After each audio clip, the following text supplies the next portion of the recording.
السلام علیکم ورحمۃ اللہ وبرکاتہ۔ الحمد للہ رب العالمین، والصلاة والسلام علی سید الاولین والآخرین، نبی الانبیاء والمرسلین، وعلی آلہ واصحابہ ومن تبعہ بإحسان الی یوم الدین، اما بعد۔ قال اللہ تعالی: فاعوذ باللہ من الشیطان الرجیم، بسم اللہ الرحمن الرحیم۔ ان عدۃ الشہور عند اللہ 12 شہرا فی کتاب اللہ یوم خلق السماوات والارض فیہا 4 حرم۔ صدق اللہ العظیم۔ وقال اللہ تعالی: ان اللہ وملائکتہ یصلون علی النبی یا ایہا الذین آمنوا صلوا علیہ وسلموا تسلیما۔ اللہم صل علی سیدنا ونبینا ومولانا محمد وعلی آلہ واصحابہ وبارک وسلم۔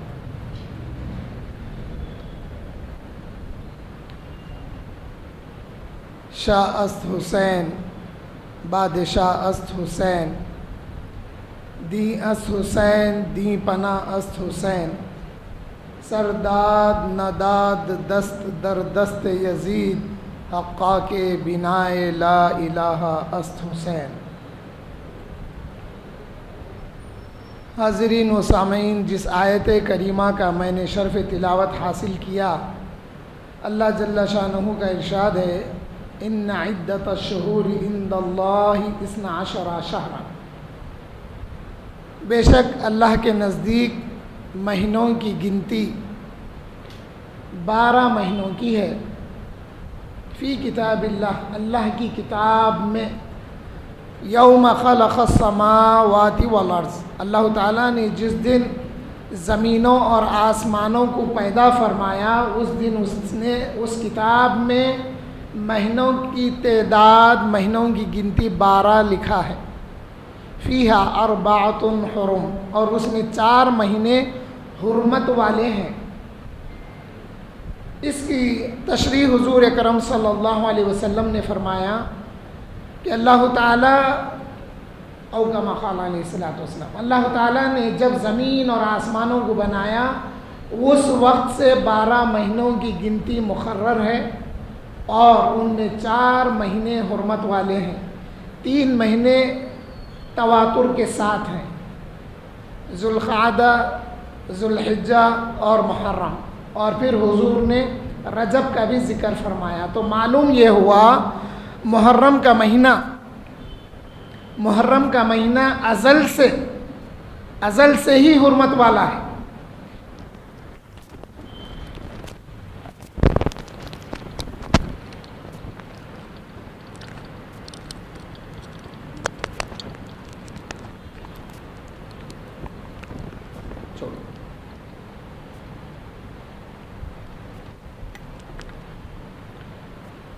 معلوم ہوا محرم کا مہینہ ازل سے ہی حرمت والا ہے، ذوالحجہ بھی حرمت والا، ذوالقعدہ بھی اور رجب بھی، یہ 4 مہینے حرمت والے ہیں۔ آقا کریم صلی اللہ علیہ وسلم اس ماہ کی حرمت کی مناسبت سے جب آپ مکہ مکرمہ میں ہوتے ہجرت سے پہلے، تو عاشورے کے دن روزہ رہتے تھے، اور آپ صلی اللہ علیہ وسلم جب مکہ سے ہجرت فرما کر مدینہ منورہ تشریف لے آئے، تو آپ نے دیکھا کہ یہودی 10 تاریخ کے دن روزہ رہتے ہیں۔ آقا کریم صلی اللہ علیہ وسلم نے یہودیوں سے پوچھا کہ یہ روزہ رہنے کا سبب کیا ہے؟ یہودیوں نے بتایا کہ یوم عاشورہ کے دن اللہ تعالیٰ نے حضرت موسیٰ علیہ السلام کو فرعون کے شر سے نجات عطا فرمائی تھی، اس کے شکرانے میں ہم روزہ رہ رہے ہیں۔ آقا کریم صلی اللہ علیہ وسلم نے اپنے صحابہ سے فرمایا: اگر میں آنے والے سال تک اگر میں زندہ رہا تو پھر میں 9 اور 10 کا روزہ رہوں گا۔ حاضرین محترم، رمضان کے روزے فرض ہونے سے پہلے یوم عاشورہ کا روزہ رہنا واجب تھا، اب رمضان کے روزے فرض ہونے کے بعد وہ مستحب ہو گیا، لیکن اس کی فضیلت اتنی ہے کہ ہمارے پاس اس کا اہتمام بہت زیادہ ہوتا ہے۔ ایک دفعہ ایسا ہوا، آقا کریم نے مدینے میں اعلان فرما دیا گلی کوچوں میں کہ جو آج کے دن روزہ ہے وہ اپنے روزے کو پورا کرے، اور جس نے صبح کچھ کھا لیا ہے اب وہ نہ کھائیں حتیٰ کہ افطار کریں۔ اس کی بڑی اہمیت ہے محرم کے روزوں کی۔ آئیے موضوع کی طرف آتا ہوں۔ ہر دور میں محرم کے مہینے کی فضیلت اپنی جگہ تھی، جیسا کہ حضرت آدم علیہ السلام سے جب لغزش ہوئی تو حضرت آدم علیہ السلام کی دعا بھی یوم عاشورے کے دن قبول ہوئی۔ اللہ نے حضرت آدم کی دعا یوم عاشورے کو قبول فرمایا، اور حضرت ابراہیم علیہ السلام کو جس دن آگ میں جھونکا گیا وہ یوم عاشورہ تھا، اور نوح علیہ السلام کی کشتی جس وقت زمین سے لگی وہ دن یوم عاشورہ کا تھا۔ حضرت یونس علیہ السلام کے استغفار کو اللہ تعالیٰ نے یوم عاشورہ کو قبول فرمایا، اور حضرت ایوب علیہ السلام کو بیماری سے شفا اللہ تعالیٰ نے یوم عاشورے کے دن عطا فرمایا۔ یہی نہیں بلکہ حضرت موسیٰ علیہ السلام کی قوم جب نافرمانی کی تو اللہ تعالیٰ نے حضرت موسیٰ سے فرمایا، اے موسیٰ اپنی قوم سے کہو کہ یہ محرم کے 10 دن عاشورے کے 10 دن استغفار کرے اور یوم عاشورہ کے دن دعا کرے، میں ان کی دعا کو قبول کروں گا۔ حاضرین محترم، یہ باتیں، یہ فضیلتیں، مثال بتاتا ہوں میں۔ حضرت موسیٰ علیہ السلام کی قوم بنو اسرائیل کے لیے یہ مہینہ فضیلت کا اس لیے تھا، یا یہ 10 دن فضیلت کے اس لیے تھے کہ اللہ نے فرعون کے شر سے نجات دلائی تھی۔ ہر قوم کو دیکھیا، نوح علیہ السلام کی کشتی میں جو سوار تھے وہ شکرانہ ادا اس لیے کیے کہ اللہ نے یوم عاشورے کے دن ان کی کشتی کو کنارے سے لگایا۔ تو پھر ہمارے لیے آج کیا ہے؟ آج لوگ اعتراض کرتے ہیں اس بات کا کہ اس کی فضیلت، پیچھے جو فضیلتیں میں نے بیان کی اس پہ اصرار کرتے ہیں۔ ارے وہ فضیلتیں اپنی جگہ ہے، اللہ تعالیٰ کی حکمت اور مصلحت یہ تھی کہ اب اس امت میں، امت محمدی صلی اللہ علیہ وسلم میں یوم عاشورے کے دن امام حسین کی شہادت اللہ نے تقدیر میں لکھ دی تھی۔ اس دن کو یاد رکھنے کے لیے ہر امت میں اللہ تعالیٰ نے ایک ایک انعام عطا کرتا گیا، تاکہ صبح قیامت تک ہر قوم اپنے نبی کی حاصل کردہ نعمتوں کے ساتھ ساتھ امام حسین کی شہادت کو بھی یاد رکھے۔ حاضرین محترم، اسلام شہادت مانگتا ہے، اسلام شہادت مانگتا ہے، اسلام شہید کو پسند کرتا ہے۔ شہادت کیا ہے؟ شہادت یہ ہے کہ ایمان لانے سے پہلے کہنا پڑے گا اشہد ان لا الہ الا اللہ وحدہ لا شریک لہ۔ یہیں پر بات ختم نہیں ہوتی، اور شہادت اور بھی آگے دینا ہے، وَأَشْهَدُ أَنَّ مُحَمَّدًا عَبْدُهُ وَرَسُولُهُ۔ یہ زبانی شہادت ہے۔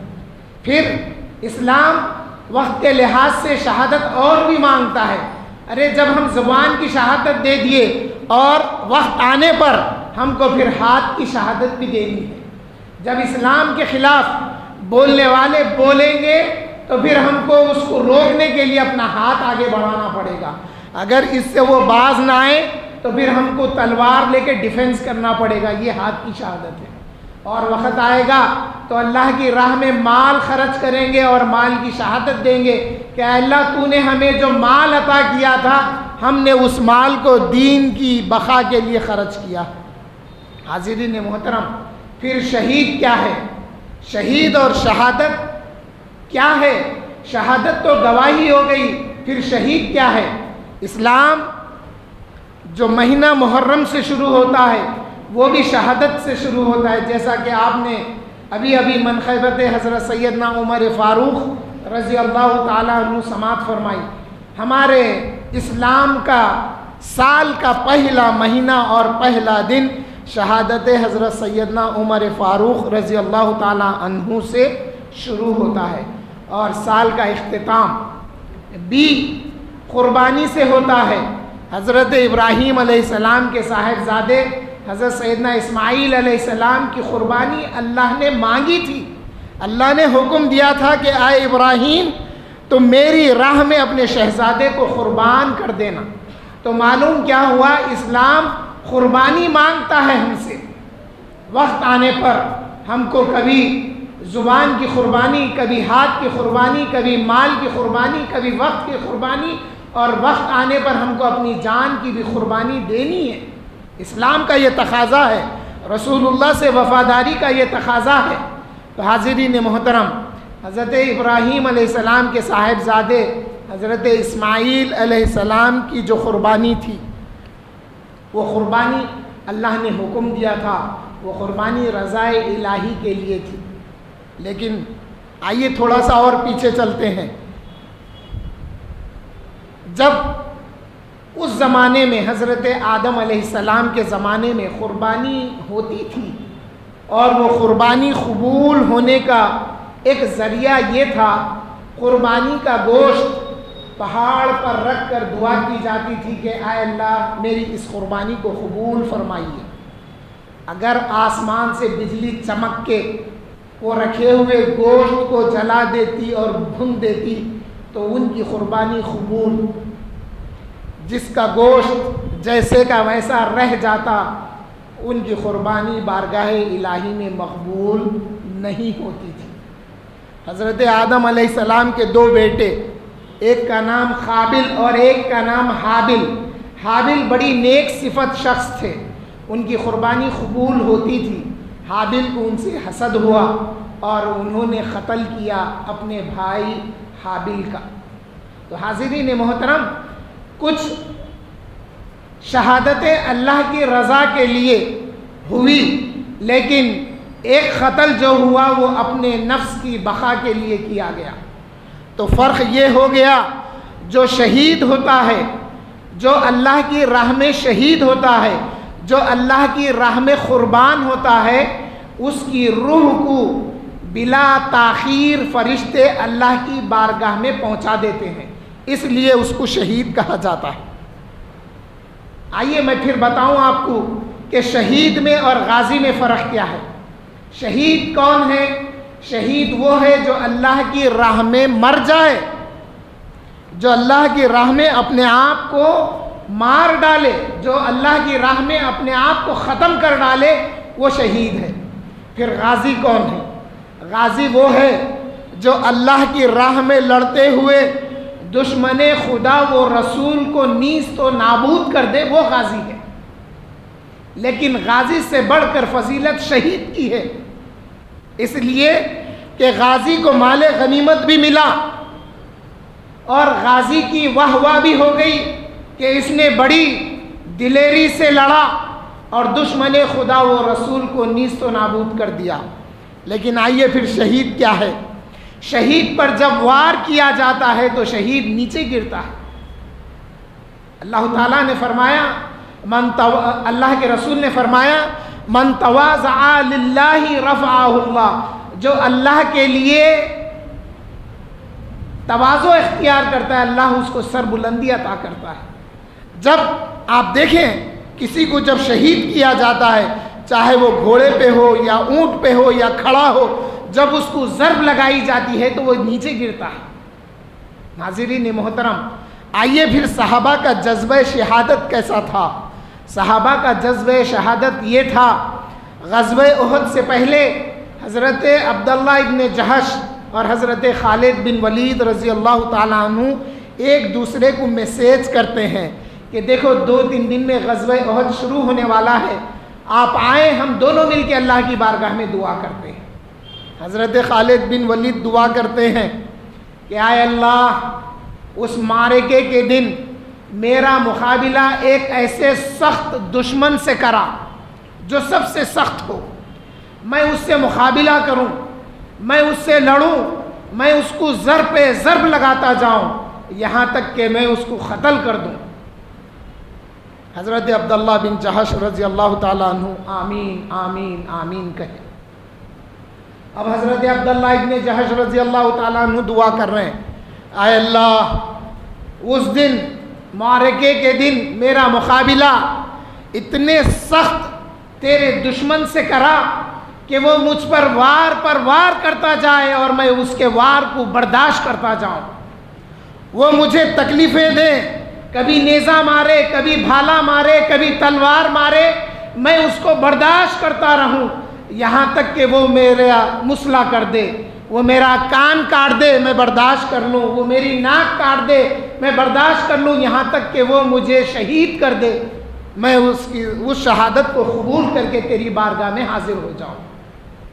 اے اللہ اگر آپ میرے سے پوچھیں گے کہ اے میرے بندے عبداللہ ابن جہش تو نے یہ اذیتیں اور یہ تکلیفیں کیوں برداشت کی، تو اے اللہ پھر میں عرض کر سکوں کہ اے اللہ میں یہ اذیتیں اس لیے برداشت کیا تاکہ تو راضی ہو جائے، تیری رضا کے لیے میں یہ کروں.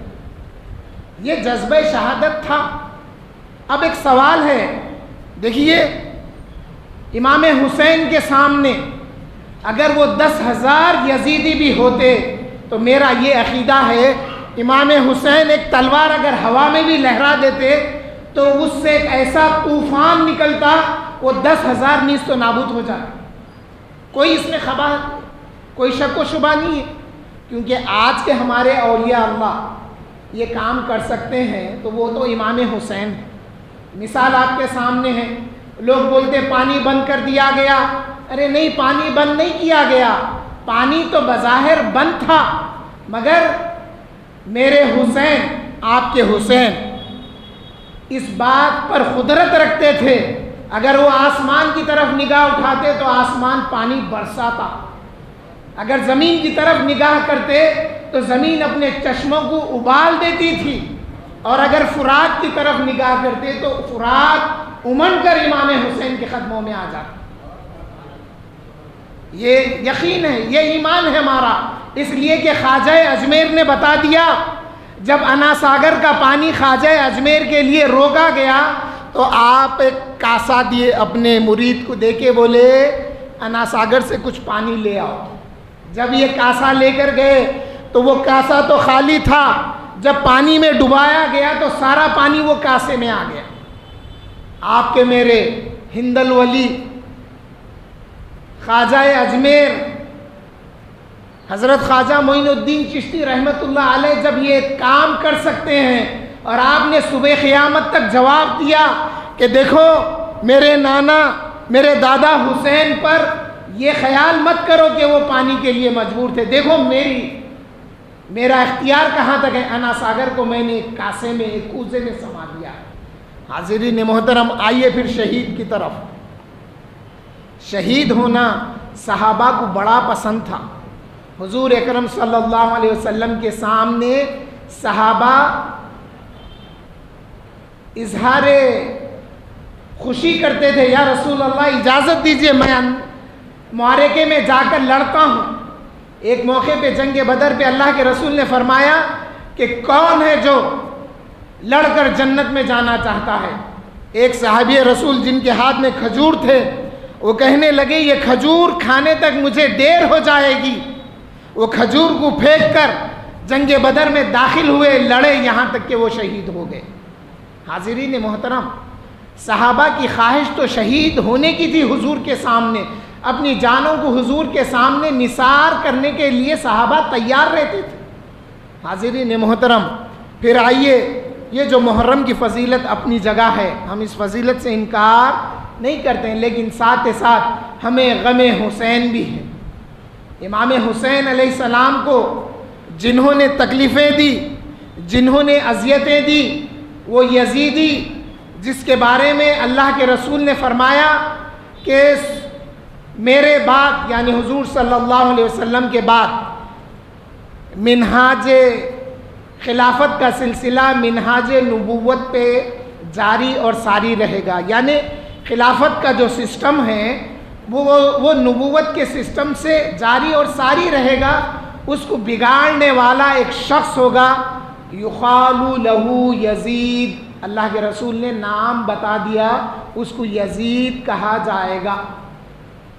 حاضرین محترم، اور یہ جو امام حسین کی جو شہادت کا واقعہ ہے، جو کچھ بھی ہے، یہ اللہ کے رسول کو پہلے ہی بتا دیا گیا تھا، اور امام حسین بھی اس بات سے واقف تھے۔ مولا علی کرم اللہ وجہہ بھی اس واقعہ ہونے والے واقعے سے واقف تھے، بی بی فاطمہ بھی واقف تھے، حضرت ابو بکر و حضرت عمر رضی اللہ عنہم یہ سارے کے سارے صحابہ واقف تھے، یہاں تک کہ حضرت ابو ہریرہ رضی اللہ تعالی عنہ بھی واقف تھے، اور حضرت ابو ہریرہ دعا کیا کرتے تھے کہ اے اللہ میری زندگی کو 60 ہجری تک طویل مت کر، کیونکہ یہ واقعہ 60 ہجری میں ہونے والا تھا۔ حاضرین و سامعین، ہمارے لیے ماہ محرم ایک غم کا مہینہ ہے، اس لیے کہ میں اکثر بتاتا ہوں، اور یہ بات حقیقت ہے، اس سے ہٹ کے کچھ اور نہیں ہے، جس کے دلوں میں اس مہینے میں امام حسین کا غم نہیں ہوتا، اس کے دل میں کسی کا غم بھی نہیں ہوتا۔ آپ بولیں گے وہ کیسے؟ تو دیکھو، آپ دیکھیں نا، پچھلے ٹائم پینڈیمک میں، لاک ڈاؤن میں کتنے مر گئے؟ بیٹا مر گیا، باپ کو غم نہیں، باپ مر گیا، بیٹے کو غم نہیں، ابھی بابا کو دفنا کیا ہے، پھر اس کو دفنا رہے ہیں، اس کو کیا ہے یہ؟ جس کے دلوں میں امام حسین کا، اہل بیت کی شہادتوں کا غم نہیں، اللہ اس کے دل سے ہر ایک کے غم کو نکال دیا۔ پہلے خاندان کا کوئی مرتا تو سال بھر روتے تھے یاد کر کے، آج کیا ہے؟ غم حسین دلوں میں نہیں ہے، اس لیے اللہ نے ہر غم کو نکال دیا۔ حاضرین محترم، تھوڑی سی اور گفتگو کر کے میں اپنی بات کو اختتام کی طرف لاتا ہوں۔ شہید اور غازی کا فرق بتا رہا تھا میں آپ کو۔ غازی کی بات تو سمجھ میں آ گئی۔ شہید کو شہید کیوں کہا جاتا ہے؟ اس لیے کہ جب اس کا وقت آتا ہے، جیسے ہی اس کی شہادت ہوتی ہے، جیسے ہی اس کی گردن کٹی، خون زمین پر گرنے سے پہلے فرشتے اس کی روح کو اللہ کی بارگاہ میں حاضر کر دیتے ہیں۔ اور اس سے پہلے کیا ہوتا؟ شہید ہونے سے پہلے اللہ کا اس کو دیدار ہوتا ہے، اور اللہ تعالیٰ اپنی خاص تجلی اس کو عنایت فرماتے ہیں۔ اب ایک سوال کر رہا ہوں میں، دھیان سے سن کے جواب دیجیے۔ ایک سوال کر رہا ہوں میں، ادھر دھیان دیجیے۔ سوال یہ ہے، اللہ تعالیٰ کے لیے موت ہے؟ بولیے نہیں۔ اور اس کے لیے فنائیت ہے؟ نہیں، وہ باقی ہے، اس کے لیے موت نہیں ہے۔ اب اللہ کی تجلی جس بندے پر پڑی، کیا اس کو موت ہے؟ کیا اس کے لیے فنائیت ہے؟ نہیں۔ تو پھر جو اللہ کی راہ میں مرتا ہے، اس کو مرنے سے پہلے، اس کی روح اس کے جسم سے نکلنے سے پہلے اللہ تعالیٰ اپنی خاص تجلی عنایت فرماتا ہے، جس کی وجہ سے وہ مرنے کے بعد بھی باقی رہتا، وہ مرنے کے بعد بھی زندہ رہتا ہے۔ کیا بات ہے؟ سمجھ میں نہیں آئی آپ کے؟ کسی نے سبحان اللہ واہ واہ نہیں کیا؟ ہمارے پاس آفتاب خطابت کے پاس بیٹھے تو وہ تبلیغیوں کے جیسا نیچے منڈی ڈال کے کر رہے ہیں، کیا بولے؟ بولے تو بہت اچھا بولے۔ یہ نہیں ہے ہمارے پاس، کچھ سیکھ کے جائیے، کچھ لے کے جائیے، کچھ دوسروں تک پہنچائیے۔ میں بتا رہا تھا آپ کو، بات کلیئر ہے ایک دم۔ جب شہید شہادت کے درجے کو پہنچنے سے پہلے جب اس پر وار کیا جاتا ہے، اور وار کرنے کے بعد اس کی روح اس کے جسم سے نکلنے سے پہلے اللہ تعالیٰ ایک تجلی اس کو عنایت فرماتے ہیں، اس کو دیدار الہی ہوتا ہے۔ اب جب دیدار اس کو ہوتا، اس کے نور کا پرتو، اس کا نور جب اس کے چہرے پہ پڑتا تو اس کے چہرے کو منور کر دیتا، اس کا جسم منور ہو جاتا اللہ کی تجلی سے۔ تو اب اس کے لیے موت نہیں ہے، اب اس کے لیے موت نہیں ہے، یہ مرنے کے بعد بھی زندہ ہے، اس لیے اس کو شہید کہا جاتا ہے۔ جو عام اموات ہوتی ہیں، جو عام آدمی مرتا ہے، اس کو دیدار ہو یا نہ ہو وہ اللہ کا کرم ہے، لیکن شہید کے لیے اللہ کی طرف سے یہ انعام ہے۔ اور سنیے، جب اللہ تعالیٰ کا اس کو دیدار ہوتا ہے تو یہ جو تکلیف رہتی نا وار کی، وہ تکلیف کا احساس بھی نہیں ہوتا، چونٹی کے کاٹنے کے برابر بھی اس کو تکلیف نہیں ہوتی۔ اس کی مثال، مختصر مثال دے کے بات کو اپنی آ جاتا ہوں۔ حضرت زلیخا علیہ السلام کو جب مصر کی عورتیں تانا دیے کہ آئے زلیخا تم اپنے غلام کے عاشق ہو گئے، تو حضرت زلیخا نے کیا کیا؟ یہ لوگ ایسا نہیں مانتے، جو میں دیکھی ہوں وہ انہیں بھی دکھاتی تھی۔ انہوں نے کیا کیا؟ ان امیر عورتوں سے، وزیروں کی عورتوں سے کہا کہ ایک سیب دے دیے اور ایک چاقو دے دیے، دے کے بولے دیکھو اب تمہارے سامنے سے وہ گزرنے والے ہیں جن کو میں اپنا دل دے دی۔ یہ نفس کی وجہ سے نہیں تھا، یہ نفس کی خواہش نہیں تھی، وہ جو حسن و جمال اللہ کے نبی میں حضرت زلیخا نے دیکھا تھا، اس اللہ کے نور کے یہ دیوانے ہو گئے تھے۔ وہاں پہ نفس کا دخل نہیں ہے، یاد رکھیے۔ اگر کوئی بیان کیا نفس تھا تو روک دینا، بھائی انبیاء کا نے کہا نفس۔ چلیے آئیے موضوع کی طرف۔ کہنے لگے کہ جب میں ان کو گزاروں گی تو ان کو دیکھتے ہوئے یہ سیب کاٹنا، پھر میں دیکھتی ہوں۔ تھوڑا میں اپنے حیدرآبادی اسٹائل میں بول رہا ہوں۔ تو جب سیب اور چھری دے دیے، جب حضرت یوسف علیہ السلام گزرے تو یہ سیب کاٹتے ہوئے اپنی انگلیوں کو بھی کاٹ لیے، ان کو تکلیف نہیں ہوئی۔ کہنے لگے ہاشا للہ ما ھذا بشر، ہائے ہائے یہ کیا، ہائے ہائے ہائے اللہ، یہ تو انسان نہیں ہے، یہ تو ایک ملک ہے، یہ تو ایک فرشتہ ہے۔ تو جب حضرت یوسف علیہ السلام کے حسن کو دیکھ کر انگلیاں کٹنے پہ پتہ نہیں چلا، تو وہ شہید جب اللہ کا دیدار ہوتا ہے تو اس کی گردن کٹنے پہ بھی اس کو احساس نہیں ہوتا۔ جب گردن کٹی، خون ٹپکنے سے پہلے اس کی روح کو اللہ کی بارگاہ میں حاضر کر دیا جاتا ہے۔ حاضرین محترم، یہ تو شہید ہے۔ آئیے پھر شہید اعظم جس کی شہادت ساری کائنات کے لیے ہے، ایک شہید کا معنی وہ بھی ہے۔ اللہ تعالیٰ فرمایا وَيَكُونُ الرَّسُولُ عَلَيْكُمْ شَهِيدًا، اے لوگو میں نے اپنے محبوب کو، تمہارے رسول جو تمہارے پاس آئے ان کو میں نے تمہارے پر گواہ کر دیا ہے۔ اللہ کے رسول بھی امت پر گواہ ہیں صبح قیامت تک۔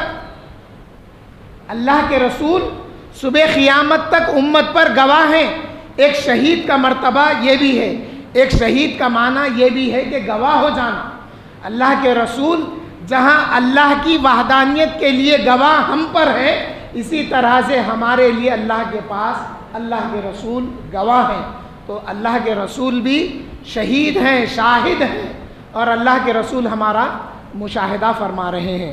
حاضرین محترم، ان جلسوں میں شریک ہوئیے۔ مختلف ایام میں جیسے جیسے دن آگے گزرتے جائیں گے، جیسا آفتاب خطابت میں امید کرتا ہوں آج حضرت عمر فاروق رضی اللہ تعالیٰ عنہ کی شہادت کے بارے میں بتائیں گے، کل کچھ اور موضوع رہے گا۔ اسی طرح سے ہم امام حسین کی شہادت کے واقعے تک آئیں گے۔ تو میں اللہ تعالیٰ سے دعا کرتا ہوں کہ اے اللہ ہمیں بھی شہید کی شہادت کا کچھ حصہ ہمیں بھی عطا فرما۔ اے اللہ ہم اس قابل تو نہیں ہیں، لیکن مرنے سے پہلے آپ ہمیں آپ کا دیدار عطا فرمائیے، اور اے اللہ آپ ہمارے آقا و مولا کریم کا بھی دیدار عطا فرمائیے، تاکہ ہماری روح ہمارے جسم سے آسانی سے نکل جائے۔ سبحان ربک رب العزت عما یصفون وسلام علی المرسلین والحمد للہ رب العالمین۔